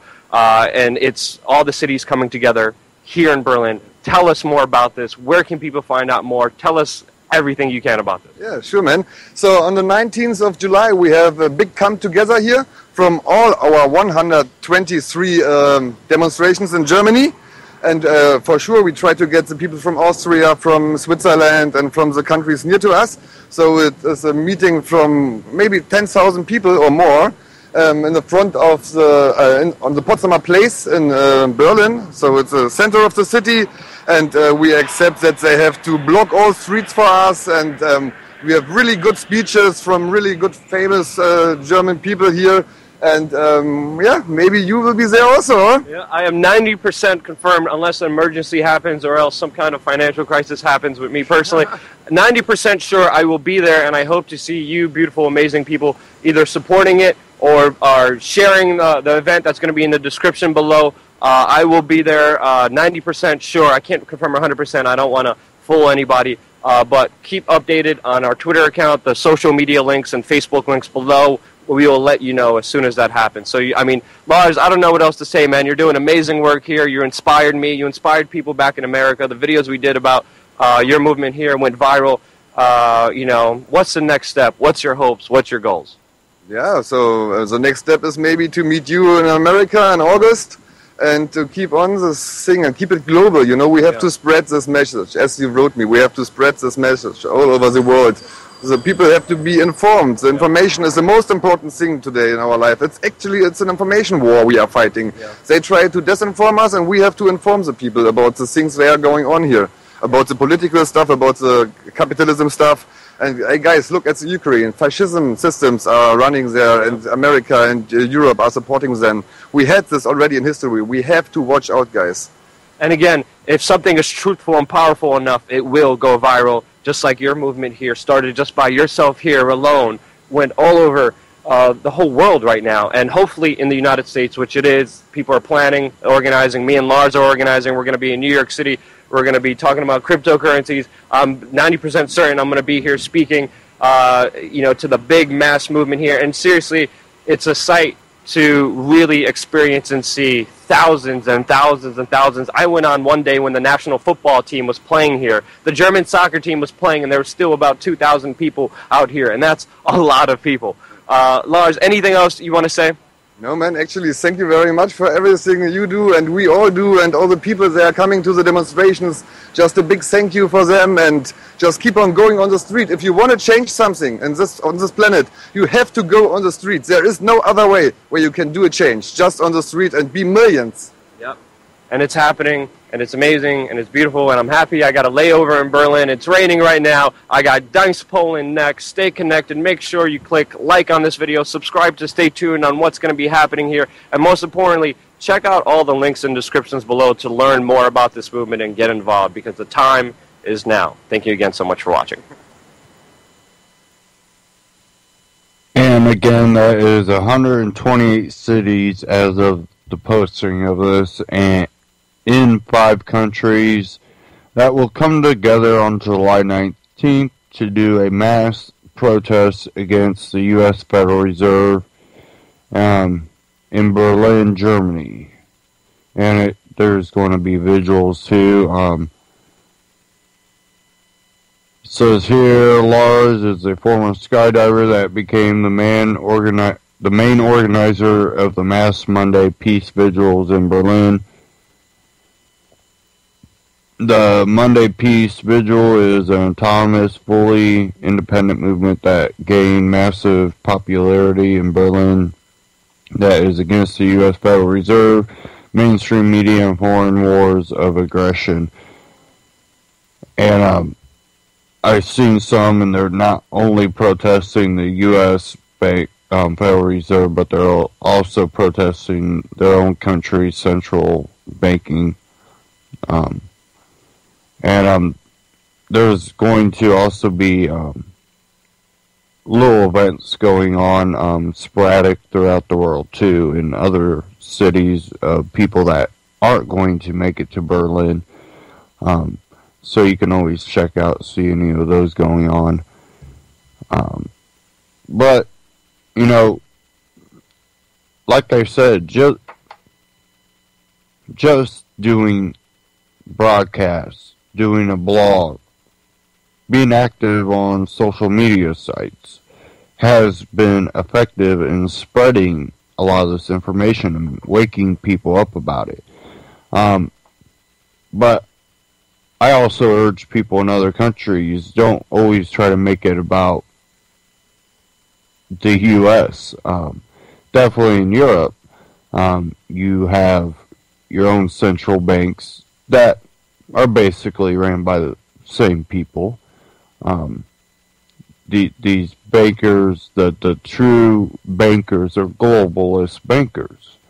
A lot of it has to do with the petrodollar and the manipulation of the dollar, so that's justified anger. But, you know, if you're not fighting your own central banks too, when it becomes another form of currency, like, maybe the Chinese or Russian currency, you might have an issue there too. You have to understand what the true evil is, and it's not the Federal Reserve; it's the control currency, and all nations basically deal in a problem because you have your currency being controlled.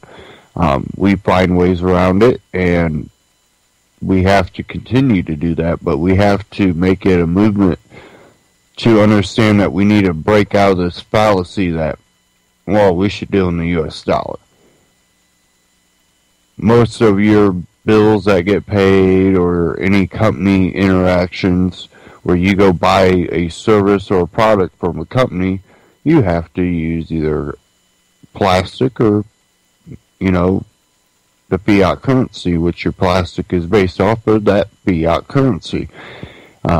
You can't go, well, I'll trade you this for that. Most businesses will look at you kind of weird.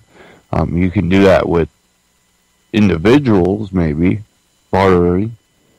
But we have a control of our main currencies, and Bitcoin and cryptocurrencies again are one way around it. Gold, silver. You can find small business owners, maybe not the large companies, but the small business owners. If you pull out some gold and silver, you might be able to do a little wheeling and dealing there, but we've been finding ways around a lot of it, but we have to continue to fight. None of these ways around it are bulletproof. They're not perfect.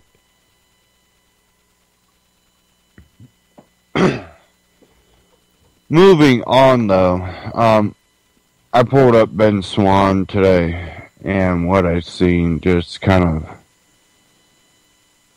it got me a little frustrated.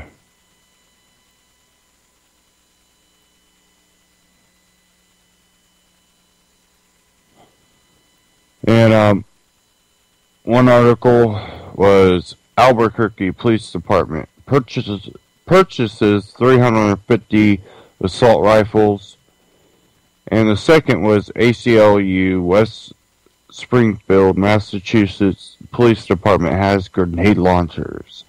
So we'll start off with this first one.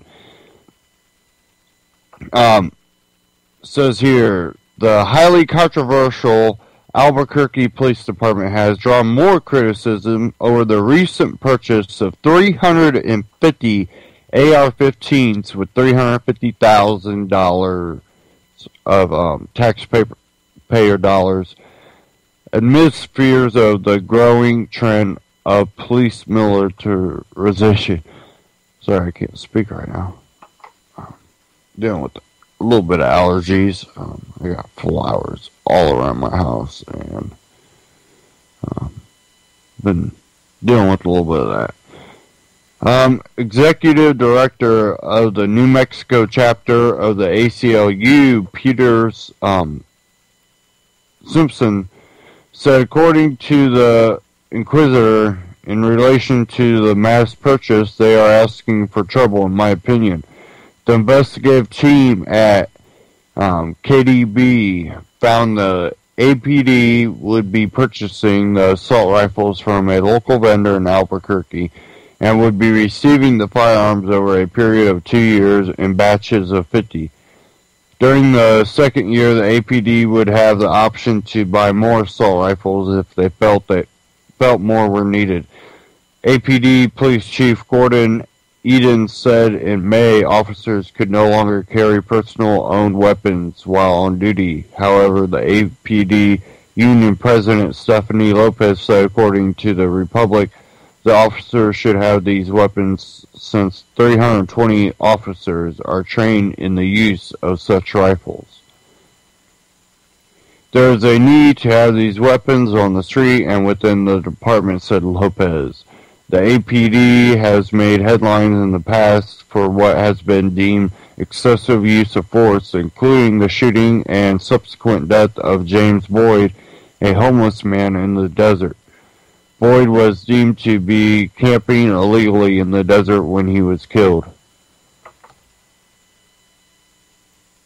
A video shows police firing a flashbang grenade at Boyd, which was noticeably effective as Boyd seemed confused while police shouted orders at him. When Boyd did not comply to police orders, the officers fired several shots into Boyd's back. The Department of Justice also wrote a report saying the APD officers have a pattern of practice of using excessive and deadly force. Simpson said, the further concern to the assault rifle purchase, I think it sends a contradictory message to the public, and I think it should raise concerns about how seriously they're actually taking the DOJ reforms. So, you have that one. And, this issue is getting worse by the day. The police forces have been caught left and right using excessive force, and you don't see too much going into it. They go, oh yeah, that wasn't too good. He's on paid leave, so he's on vacation. Okay, that helps out. Then on the other hand, you'll have them where, oh, we fired him, and then a year later, we have to rehire him because the union said we do. Like, excuse me? Then we have one here out of benswan.com. ACLU, West Springfield, Massachusetts Department has grenade launchers. Says here, Mass Live is reporting on an unusual find that the Massachusetts chapter of the ACLU published in its annual report on police militarization in the state. In the late 90s, the West Springfield, Massachusetts Police Department acquired 2 M79 grenade launchers and 7 M14 rifles through the Department of Defense 1033 Surplus Equipment Transfer Program. So this isn't anything new. This was in the late 90s. The West Springfield PD also received M651 military-grade tear gas canisters. According to Mass Live, West Springfield Police Chief Ronald Campersini indicated that the grenade launchers had never seen action and added, I cannot think of a scenario where we would employ those weapons. He also noted that the grenade launchers were also sold and antiqued, that they were useless. Originally, it was argued that the grenade launchers could be used by West Springfield Police to fire the M651 tear gas canisters. However, as Chief Camperchini noted, those are the flammable ones. Those things get very hot when they burn. They're pretty much obsolete now. Some have alleged that the FBI's use of incendiary M651 tear gas canisters on people trapped in an enclosed space during the 1993 Waco siege started the fire that engulfed the Branch Davidian facility, leading to the deaths of 76 people. The rules of the DoD's 1033 program state all equipment must be strictly accounted for. When no longer needed, agencies must request permission to turn them in, transfer, or disposal. I'm going to play this clip here. ABC 40. Go ahead, cue it up here.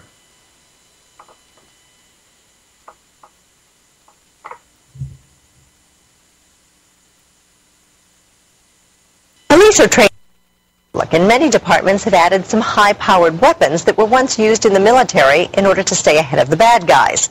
ABC 40's Ray Herschel joins us live from the studio with more on how local police have added to their existing arsenals. Ray? Well, Kathy, the Boston Globe reports that 82 local police departments have received more than 1,000 weapons over the last 15 years. Those weapons included high-powered rifles like the M14s and M16s.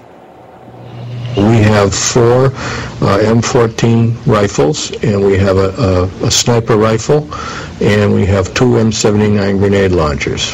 West Springfield Police Chief Thomas Burke says his department got the weapons about 10 years ago for free as part of the federal government program that distributes surplus weapons. The grenade launcher, he says, would only be used with tear gas and not any lethal ammunition. Burke says police need to be ready for any emergency situation. You never know. If you take a look at things that have happened, in the United States, such as, Virginia Tech, Columbine, those type of situations, who knows when they're going to happen?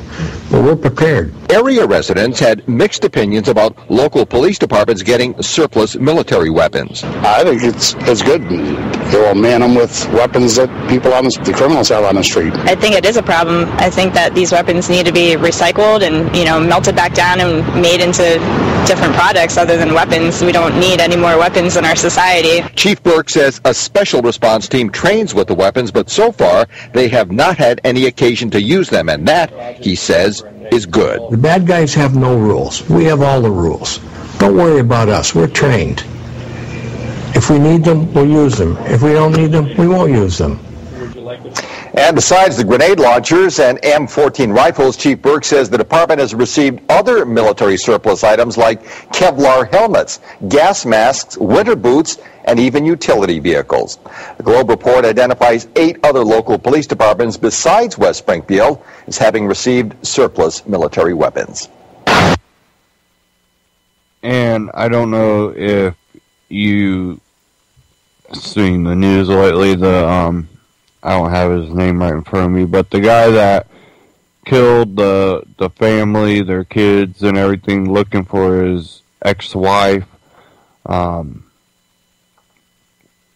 and they caught him before he made it over to the parents' house. The one girl survived, I think she was 15 or something. She survived, was able to call cops, and they got to the grandparents' house before he did. They stopped him, and okay, they stopped him, which I don't have a problem with. They rammed his car to stop it, which okay. But they rammed it with 2 MRAPs. They used 2 MRAPs, military vehicles, to stop a little car.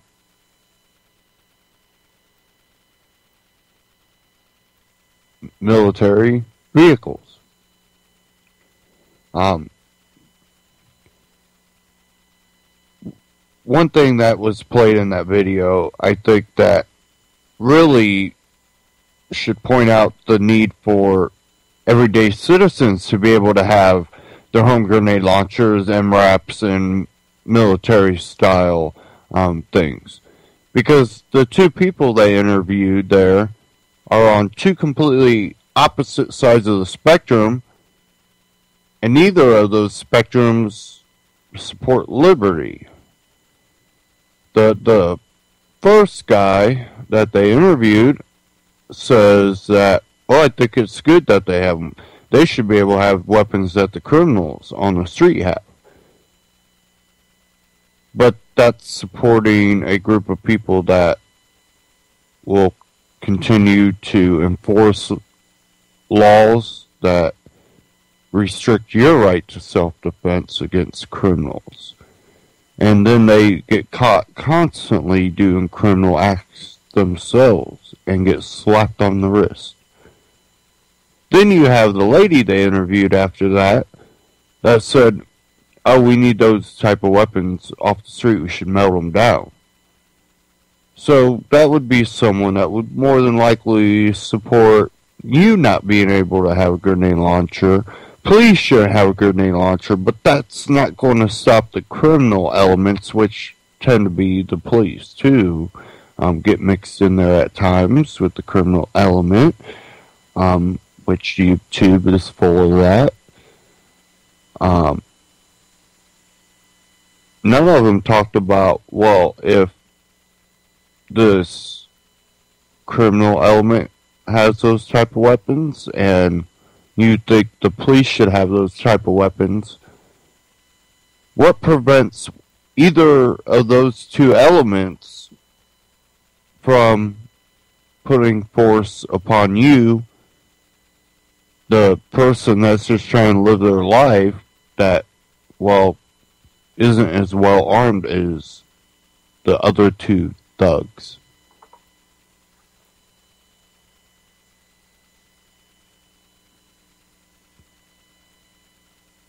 That's what the right to self-defense should be focused on.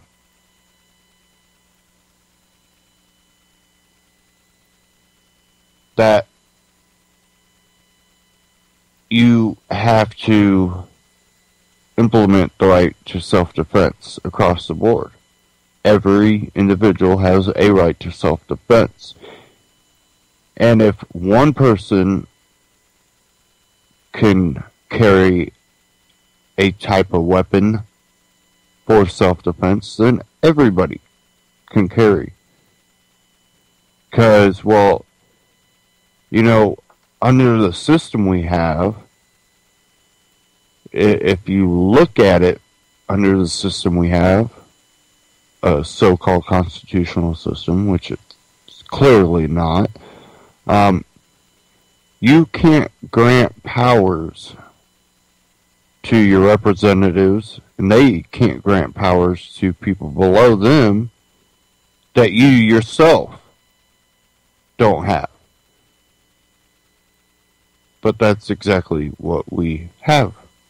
Because, well, that system is flawed. It's failed because a free society is a society that, if governed or attempted to be governed, while that society attempts to live free behind their backs, they're getting chains bore upon their backs.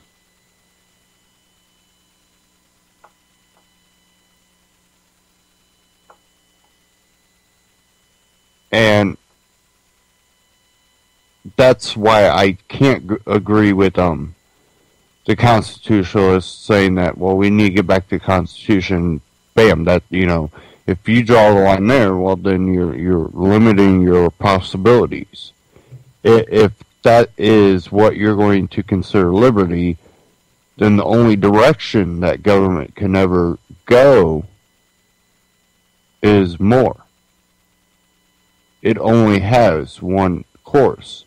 But if you say that, well, liberty truly means getting down to the individual, well, then you could slowly phase out the federal government.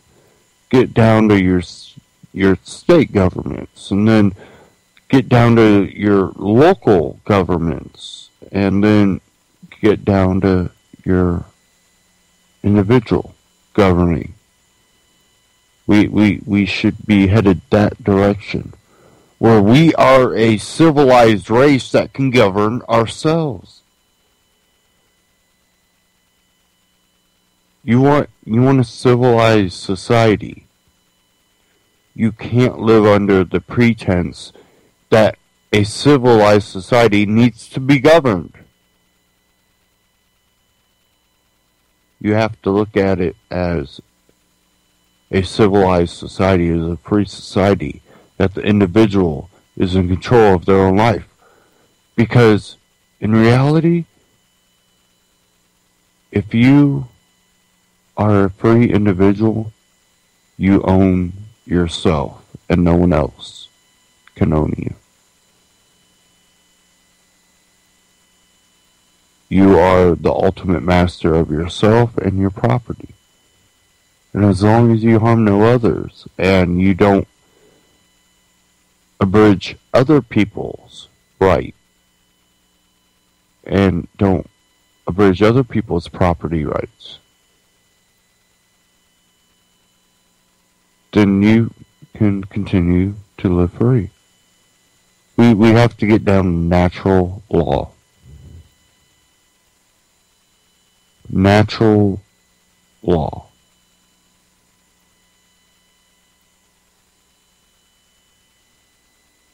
We've slipped so far away from liberty. And, you know, I've had people ask me, do you really think society can govern themselves? They're ready to govern themselves? I said, if not now, then when? Don't you think we need to kind of help society? I said, how do you mean help? You mean make more rules to tell people how they should be? or do you lead by example? Well, most people say, well, you have to start out leading by example. Well, leading by example says that, well, I don't need to be governed. I am my own person, and I can take care of myself, and I can interact in society without the barrel of a gun being pointed at my head to tell me to do certain things and be a certain way. You might not agree with how I live my life, but am I harming others? Am I being, someone that is harmed and, abridged people's rights? No. Do I need to be governed? No.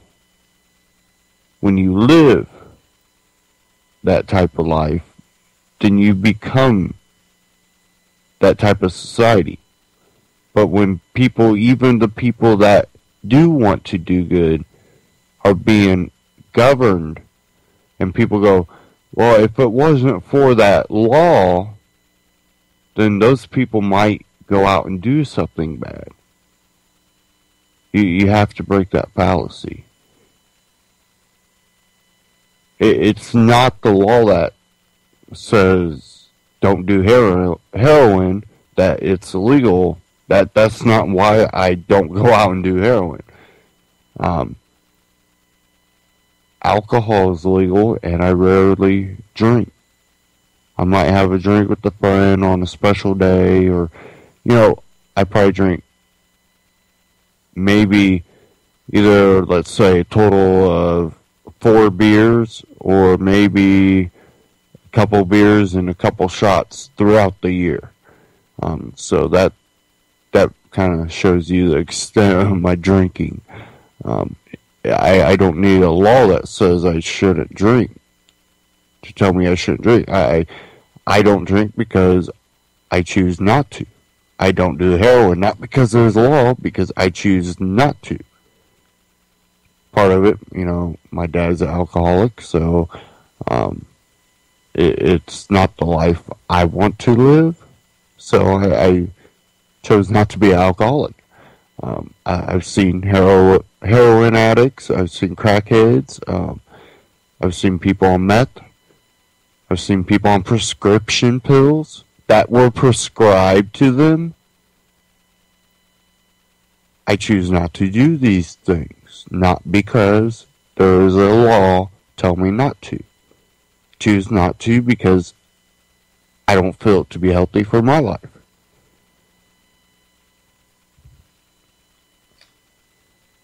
We have to show in society that it's not laws that prevent people, because there's people that break the law.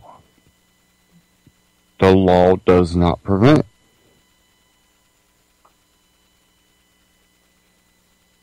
Why shouldn't there be a law against alcohol? I personally don't like to drink alcohol that much, as I just said. But should I be able to say, well, because I feel it not to be healthy for my life, that other people shouldn't drink? No, I know people that drink more than I do, but they're not alcoholics. I just personally don't enjoy drinking, is why I don't drink. Plus, I don't feel healthy if I became an alcoholic. I chose to kind of just, stay away from it. Therefore, I never really did acquire too much of a taste for it. Doesn't mean I won't have a drink with someone, but it's not something I do often. Probably basically a social drinker. I might have a drink with someone.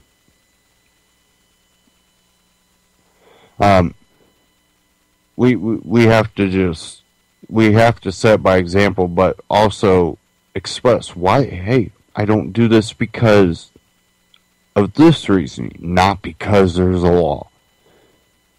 And if you ask me if society's ready, well, if you continue to sit there and cradle society in this dictatorship cradle, and you don't allow them to govern themselves, you won't know if they're able to govern themselves.